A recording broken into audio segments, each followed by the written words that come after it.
quelques-uns des pères qui ont travaillé à la Liberté. Et surtout, celui que j'ai mieux connu, c'est le père Jean-Paul Aubry, qui a été le dernier éditeur de la Liberté patriote, là, dans le temps.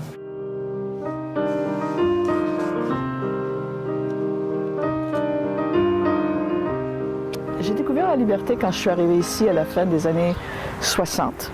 Je travaillais à CKSB, qui était encore un poste privé, et la Liberté arrivait toutes les semaines, et c'était une façon pour moi c'était un autre outil d'intégration et de connaissance de la communauté, parce que CKSB, c'était un poste privé qui avait été fondé par la communauté, donc qui était un petit peu activiste d'une certaine façon.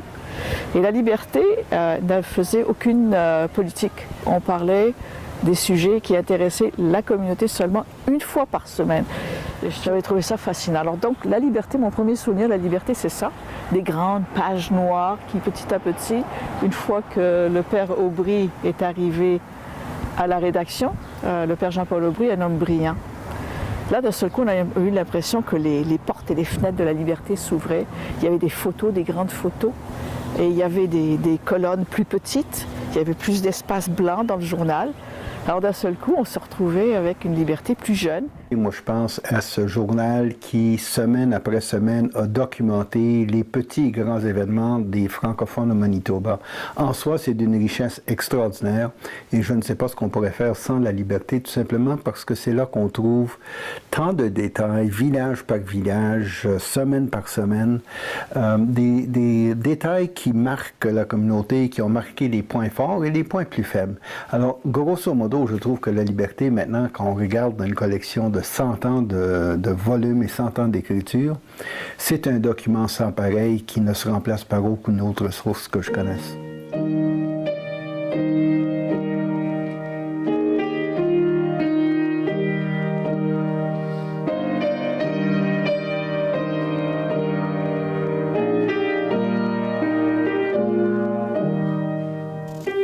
Dès notre arrivée au Canada, dès 1841, dans l'est du pays, déjà nous avons commencé le ministère auprès des jeunes, le ministère universitaire, et aussi on a fondé un journal là, le Droit, s'appelait Le Droit.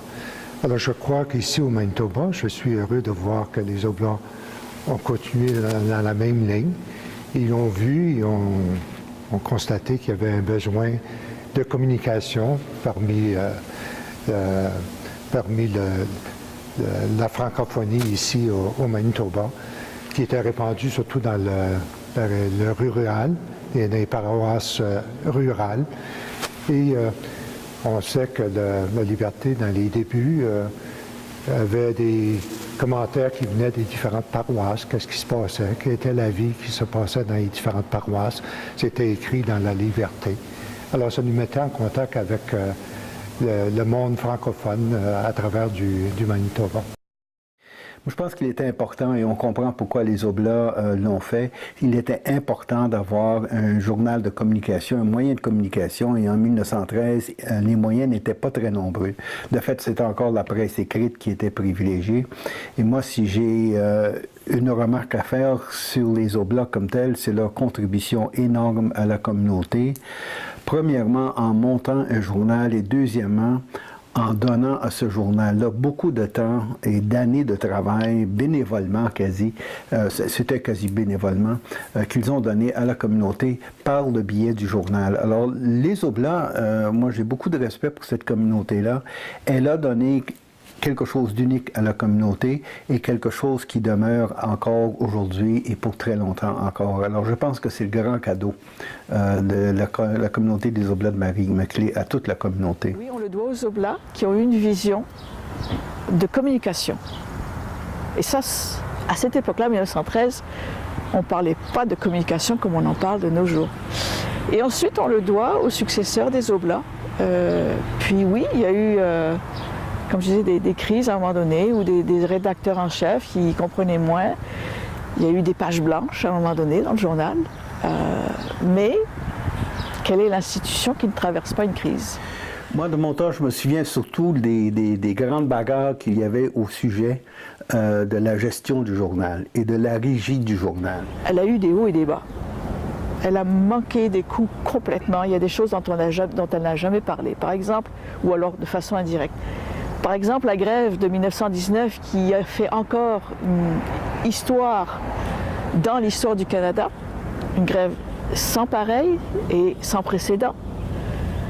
Elle s'est passée à Winnipeg, de l'autre côté du pont, on n'en parle pas. Elle a pas paru, la liberté n'a pas paru pendant 3 semaines, puis là d'un seul coup on revient, puis on parle de, bon, il y a eu des choses, mais on en parle à mots couverts et on parle du socialisme, du syndicalisme chrétien, mais on ne parle pas de ce mouvement qui s'est passé de l'autre côté de la rue, fantastique au point de vue réveil, si tu veux, du monde ouvrier.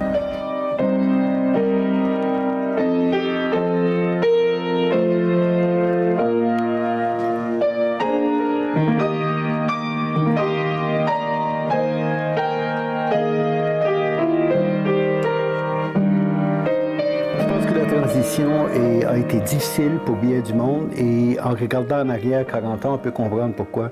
Moi, je suis arrivé au journal, au bureau de direction et comme président en 1979. Ça ne faisait pas 10 ans que les Oblats avaient remis la liberté à la Société franco-manitobaine.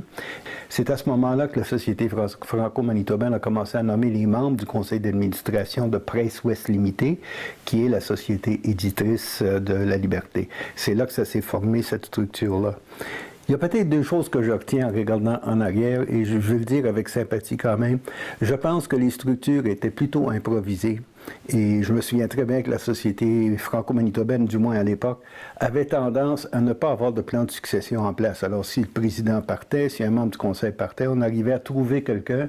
C'était un peu pour boucher un trou. On ne cherchait pas d'une façon très ordonnée à remplacer, par exemple, des talents ou des connaissances. Il faut aussi réfléchir ou penser ou se rappeler que si la liberté a manqué son coup quelquefois, c'est parce qu'au départ, c'était pas du journalisme comme on le comprend de nos jours.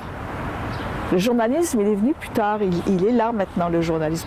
Au départ, c'était simplement, on recevait des fils de presse, d'agences de presse, et on mettait ça dedans, dans le journal. Ça remplissait de la colonne, du papier, de l'espace, tout ça.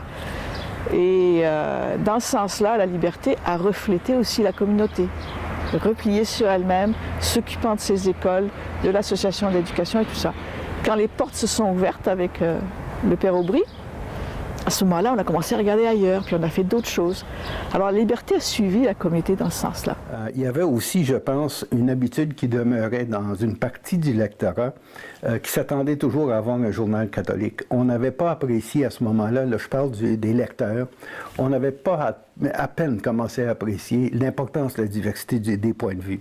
Alors, on se faisait un scandale facilement. S'il y avait un article qu'on pouvait juger comme étant anticlérical ou anticatholique, là, on recevait des lettres, plein la boîte aux lettres, de conseils de chevaliers de colon, par exemple. Au niveau du personnel, il n'y avait pas de gens formés en journalisme qu'on pouvait aller dénicher le long de la rue quelque part. Alors, on a emprunté du monde d'ici et là, on a fait venir des Québécois, des gens d'autres pays pour essayer de maintenir un journal. Mais, à un moment donné, les gens qui étaient en place, et puis quand c'est devenu avec une liberté dirigée par un conseil d'administration, tout ça, la liberté était capable de ramasser les informations et surtout d'avoir une pensée éditoriale qui allait dans le sens de la communauté. Alors dès qu'il y avait une crise scolaire, on savait que la liberté serait là.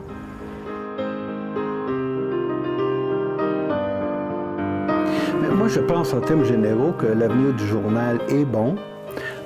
Il y aura toujours une inquiétude au sujet des moyens qu'il aura de financer ses activités. Ça demandera toujours du personnel extrêmement dévoué, des gens qui sont passionnés de journalisme. Ça prendra toujours des gens qui sont beaucoup engagés dans la communauté. Et je pense qu'un jour, j'aimerais voir un jour des gens formés ici au Manitoba en journalisme pour qu'ils puissent apporter une certaine diversité au contenu du journal. journal. Je ne fais pas une critique du journal en disant cela. Je sais très bien que c'est un grand défi de trouver des gens formés ici sur place. Et c'est peut-être le deuxième défi que je laisserai à La Liberté pour le début de son 200e anniversaire. Ce serait de revoir les structures et ce serait de s'assurer un personnel formé autant ici qu'ailleurs pour qu'il y ait cette diversité au sein du personnel. Et à ce moment-ci, ce sont deux questions que La Liberté ne peut pas régler toute seule. Il faut que la communauté se rallie autour du journal pour voir à régler ces deux questions-là. Il faut une compréhension des pouvoirs politiques qui doivent admettre que la liberté est un outil essentiel d'épanouissement autant que Radio-Canada, autant que d'autres moyens, autant que CKXL même, dans ce sens-là. L'autre besoin, c'est que la communauté aussi s'implique au-delà du 100e. Achète le journal, achète l'édition électronique, le lisent ce journal-là, y réagissent aussi. Et ça, est-ce que ça se produit?